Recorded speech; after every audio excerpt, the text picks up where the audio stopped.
Alors, deuxième partie, la trinité salvifique, protologique et eschatologique. Protologique, vous savez ce que ça veut dire, eschatologique, vous savez. Donc salvifique, ça veut dire qui sauve. Protologique, ça veut dire qui crée. La protologie, c'est ce qui se passe proton, avant, c'est la création. Et l'eschatologie, c'est ce qui se passe à la fin. Eschatos ou eschaton, c'est la fin ou la chose finale. Donc, la Trinité, elle va être en lien au salut, à la création et à l'eschaton, à l'accomplissement. Et quel genre de Trinité va permettre de comprendre le salut, va permettre de comprendre la création, va permettre de comprendre l'eschatologie, ou va pouvoir être impliqué dans tout ça? Eh bien, probablement le point, la clé, est la notion de kénos intratrinitaire. Donc, je vais faire une première étape sur la... Là, je n'ai pas fait ces subdivisions-là dans le plan, mais il y aura une première étape dans le point 2 qui sera sur la kénos intratrinitaire. Bon, j'espère que je vais réussir à être clair. En fait, c'est pas très compliqué, mais c'est tellement important que il veut vraiment que ça passe. Encore une fois, le point de départ, c'est Jésus. Et Balthazar, alors là on va partir avec Balthazar et Bulgakov. Balthazar dit, quand on regarde la Passion, qu'est-ce qu'on voit? Bon, on voit le Père qui abandonne le Fils, on voit le Fils qui s'abandonne au Père, on voit l'Esprit qui est livré, qui est donné par le Fils, mais on voit aussi que entre le Père et le Fils, il y a une distance, il y a un abîme. Dans un sens, le Fils perd le Père, et le Père perd le Fils. Le Père perd le Fils, c'est pas le même Père, mais... c'est le texte 20, c'est au calvaire et dans la déréliction de Jésus sur la croix, donc l'abandon tragique de Jésus sur la croix, sa solitude existentielle profonde, où il crie « Pourquoi m'as-tu abandonné ?» C'est pas Balthazar qui invente que Jésus était abandonné.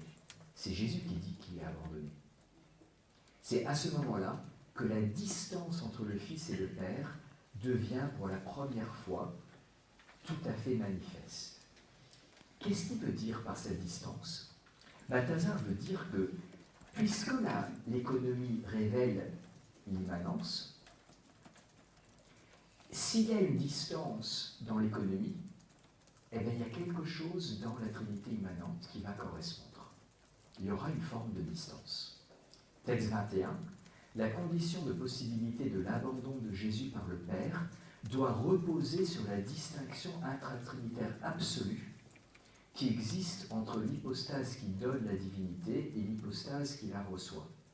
Là, quand il dit hypostase, il veut dire personne, il reprend la terminologie grecque. Vous avez compris cette phrase? Alors, il dit, l'abandon de Jésus par le Père dans l'économie, à la croix et à Gethsémani, correspond à une forme de distance intratrinitaire qui est la procession, l'engendrement du Fils.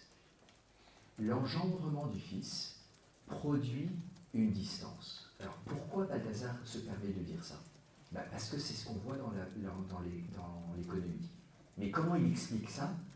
C'est que la génération du Fils produit en Dieu une personne distincte du Père. Or, encore une fois, en Dieu, tout est parfait. Donc, le Fils est parfaitement autre que le Père.